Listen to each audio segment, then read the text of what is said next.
हवा में डर का साया मंडरा रहा था। ढलते सूरज की लंबी भयानक परछाइयां भानगढ़ के खंडहरों पर पड़ रही थीं। ये वीरान शहर खौफनाक कहानियों में डूबा हुआ कुछ लोगों को अपनी ओर खींच लाया था। हर किसी के पास इस श्रापित जगह में आने की अपनी वजह थी। अर्जुन मेहरा, एक शक्की पत्रकार, अपना नोटपैड कसकर पकड़े हुए था। डॉ समीर खन्ना, एक जाने माने इतिहासकार, अपने चश्मे से टूटती दीवारों को देख रहे थे। सोनिया रॉय, एक पैरानॉर्मल इन्वेस्टिगेटर, अपने ईएमएफ रीडर के सेंसर्स एडजस्ट कर रही थी। ग्रुप को लीड कर रहे थे डॉ अमित शर्मा, जो प्राचीन रीति रिवाजों और अलौकिक चीजों के जानकार थे। उन्होंने सालों तक भानगढ़ पर रिसर्च की थी। इसके डार्क अट्रैक्शन ने उन्हें अपनी ओर खींचा था। पास रहो और ध्यान से चलो। किसी की हिम्मत नहीं हुई कुछ बोलने की। सूखे पत्तों की सरसराहट और कौवों की दूर की कांव कांव के अलावा सन्नाटा छाया हुआ था। हर आवाज बेचैनी बढ़ा रही थी। भानगढ़ अपने राज छुपाए हुए था, लेकिन आज रात ये राज खुलने वाले थे। आज रात भानगढ़ की कहानी जिंदा हो जाएगी।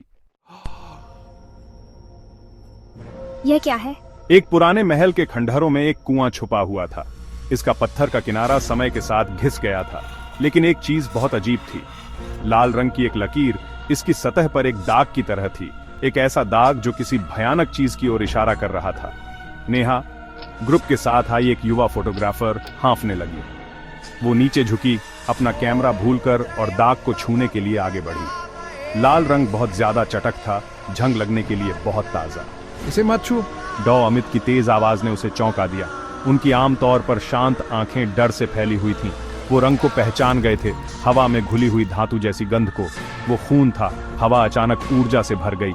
एक अदृश्य ठंडक ने उन्हें अपनी चपेट में ले लिया, जिससे उनके हाथों पर रोंगटे खड़े हो गए। नेहा का हाथ अभी भी कुएं के ऊपर था। वो चिल्लाई, एक चीख जो खंडहर आंगन में गूंज उठी, एक चीख जो अचानक बंद हो गई। यह आत्मा है कुएं में कैद। ग्रुप पर दहशत छा गई। अर्जुन नेहा की तरफ भागा। उसका शुरुआती संदेह गायब हो गया। नेहा, क्या हुआ? लेकिन नेहा चुप रही। उसकी आंखें दहशत से फैली हुई थीं, कुएं की गहराई में देख रही थीं। डॉ अमित आगे बढ़े, किनारे से नीचे झांका। पानी शांत था, आसमान की ढलती रोशनी को दर्शा रहा था, लेकिन वहां सतह के नीचे कुछ और हिल रहा था। एक परछाई अस्पष्ट लेकिन साफ दिखाई दे रही थी, गंदे पानी में घूम रही थी। यह धुएं की तरह मुड़ और टेढ़ी हो रही थी, एक इंसान जैसी आकृति ले रही थी। हमें इसे खत्म करना होगा। लेकिन कैसे? सोनिया ने पूछा। उसका आमतौर पर स्थिर हाथ कांप रहा था जब वो अपना ईएमएफ रीडर पकड़े हुए थी। डिवाइस बेतरतीब ढंग से बज रहा था, सुई बेतहाशा उछल रही थी। हमें समझना होगा कि हम किससे निपट रहे हैं। ये कैसे बंद है, ये कैसे एक्टिवेट होता है। नेहा, नहीं।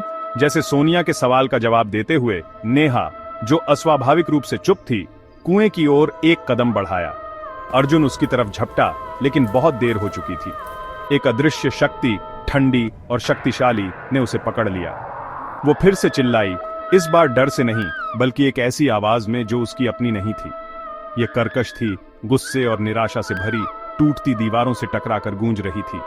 नेहा का शरीर अकड़ गया। उसकी आंखें अब पूरी तरह से सफेद, पानी में परछाई वाली आकृति पर टिकी हुई थीं।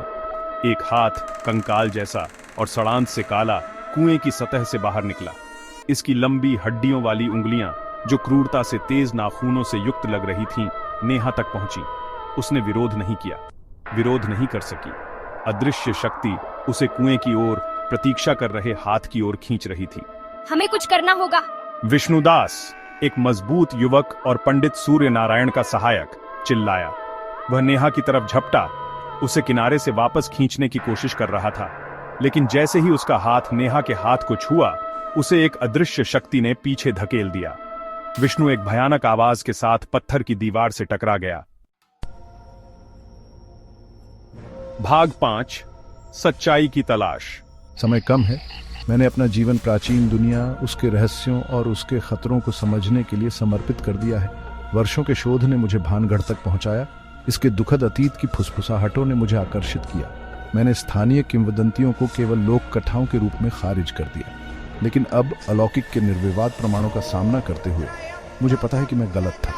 मुझे एक प्राचीन पाठ याद है, एक भूला हुआ स्क्रॉल, जो मुझे एक लंबे समय से मृत महाराजा के अभिलेखागार में मिला था। इसमें भानगढ़ के बारे में एक शक्तिशाली जादूगर के बारे में बताया गया था जिसने शहर को श्राप दिया था, और एक आत्मा के बारे में जो एक कुएं से बंधी हुई है जो निर्दोषों के खून से जीवित रहती है। हमें इसकी शक्ति के स्रोत का पता लगाने की जरूरत है। इसमें एक बलिदान का उल्लेख था, एक अनुष्ठान जो आत्मा को इस दुनिया से बांधता है।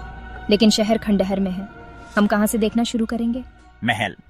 यदि यह पारंपरिक तरीके का है तो अनुष्ठान महल के बीचों बीच राजा के अपने कक्षों में किया गया होगा। भाग 6, इतिहास का बोझ। महल, जो पहले से ही ढलती रोशनी में भयानक था, अंदर कदम रखते ही और भी दमनकारी लग रहा था। धूल और सड़ांध हर चीज से चिपकी हुई थी। फफूंदी और किसी धातु जैसी हल्की गंध से हवा भारी थी। सदियों का बोझ, अनकही पीड़ा और भुला दी गई त्रासदियों का उन पर दबाव डाल रहा था। रंजित, एस अर्जुन, यहाँ कुछ तो होना चाहिए। कुछ सुराग की क्या हुआ था, इसे कैसे रोका जाए? वे अलग अलग दिशाओं में फैल गए। उनकी टॉर्चें अंधेरे में रास्ता दिखा रही थीं, किसी भी संकेत की तलाश में, किसी भी प्रतीक की जो आत्मा की शक्ति पर प्रकाश डाल सके। उनके दिलों की धड़कन और कपड़े की हल्की फुसफुसाहट के अलावा सन्नाटा था जब वे महल में लटके हुए मकड़ी के जालों से टकराते थे जो कफन की तरह थे। नेहा, आज सोनिया, यहाँ। मुझे लगता है कि मुझे कुछ मिल गया है। एक दरवाजे की रूपरेखा जो नग्न आंखों से लगभग अदृश्य थी, प्लास्टर की एक परत के नीचे मुश्किल से दिखाई दे रही थी। भाग 7, एक बेताब संघर्ष। नए जोश के साथ उन्होंने प्लास्टर को हटाने का काम किया। उनकी उंगलियां छिल गईं, उनकी सांसें तेज हो गईं। हर पल एक अनंत काल जैसा लग रहा था। नेहा की छवि, उसकी खाली आंखें, उसका शरीर आत्मा की पकड़ में एक कठपुतली की तरह उनके बेताब प्रयासों को हवा दे रहा था।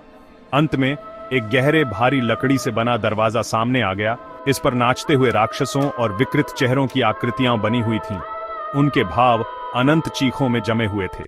दरवाजे से एक अपशकुन की भावना, भारी और घुटन भरी, निकल रही थी। आचार्य वेद प्रकाश, एस पंडित सूर्यनारायण, यही है, यही रास्ता है। उन्होंने अपने बैग से एक छोटा हथौड़ा और छेनी निकाली और ध्यान से ताले पर काम करना शुरू कर दिया। उनका माथा एकाग्रता में सिकुड़ा हुआ था। इस बीच नेहा की आत्मा के लिए संघर्ष जारी रहा। अर्जुन और विष्णु, उनकी संयुक्त शक्ति मुश्किल से अदृश्य शक्ति से मेल खाती थी। उन्होंने उसकी बाहों को पकड़ रखा था, उसे कुएं के किनारे से वापस खींचने की कोशिश कर रहे थे, लेकिन आत्मा के कब्जे में उसका शरीर आश्चर्यजनक रूप से मजबूत था।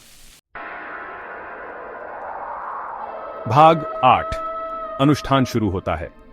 प्राचीन कब्जों की कराहट के साथ दरवाजा खुल गया, जिससे एक छोटा अंधेरा कक्ष दिखाई दिया। अंदर की हवा स्थिर थी, सड़न और किसी तीखी चीज की गंध से भारी थी, जैसे जली हुई भेंट। प्रकाश का एकमात्र स्रोत छत के एक छेद से चांदनी की एक किरण थी, जो कमरे के केंद्र में एक पत्थर की वेदी को रोशन कर रही थी। वेदी पर एक किताब रखी थी, जो मानव त्वचा जैसी दिखने वाली चीज से बंधी हुई थी। यह एक हल्की लाल रोशनी से धड़क रही थी, मानो जीवित हो। डॉक्टर अमिट किताब, श्राप को तोड़ने की कुंजी। पंडित सूर्यनारायण ने उनका चेहरा उदास एक ऐसी प्राचीन भाषा में जप करना शुरू कर दिया जो हवा की फुसफुसाहट की तरह लग रही थी। वह एक अभ्यासपूर्ण अनुग्रह के साथ चले गए। उनके हाथ धुंधले हो गए क्योंकि उन्होंने हवा में जटिल पैटर्न बनाए। आचार्य वेद प्रकाश, एस पंडित सूर्यनारायण, हमें जल्दी करने की जरूरत है। आत्मा मजबूत हो रही है, दुनिया के बीच की बाधा कमजोर हो रही है। भाग 9, भैरव की वापसी। जैसे ही पंडित सूर्यनारायण का मंत्र अपने चरम पर पहुंचा, वेदी पर रखी किताब और तेज चमकने लगी। लाल रोशनी दिल की धड़कन की तरह धड़क रही थी। हवा ऊर्जा से चटक रही थी और एक कम गुंजन कमरे में गूंज रहा था, महल की नींव को हिला रहा था। अचानक कुएं से एक खून जमा देने वाली चीख निकली। पानी में परछाई वाली आकृति ऊपर उठ गई, एक भयानक भूत में बदल गई। इसकी आंखें द्वेषपूर्ण रोष से जल रही थीं। इसका रूप बदल रहा था और बदल रहा था, मानव रूप का एक विकृत मजाक। आचार्य वेद प्रकाश, एस पंडित सूर्यनारायण, भैरव, जादूगर वापस आ गया है। जमीन हिल गई और दीवारों में दरारें दिखाई दी, जिससे पूरी संरचना उनके ऊपर गिरने का खतरा पैदा हो गया। वेदी पर रखी किताब लगभग असहनीय रोशनी से धड़क रही थी और हवा भारी हो गई थी, किसी प्राचीन और बुरी चीज की उपस्थिति से भरी हुई थी। भानगढ़ का जादूगर भैरव वापस आ गया था और वहां मौजूद सभी लोगों का भाग्य अधर में लटका हुआ था।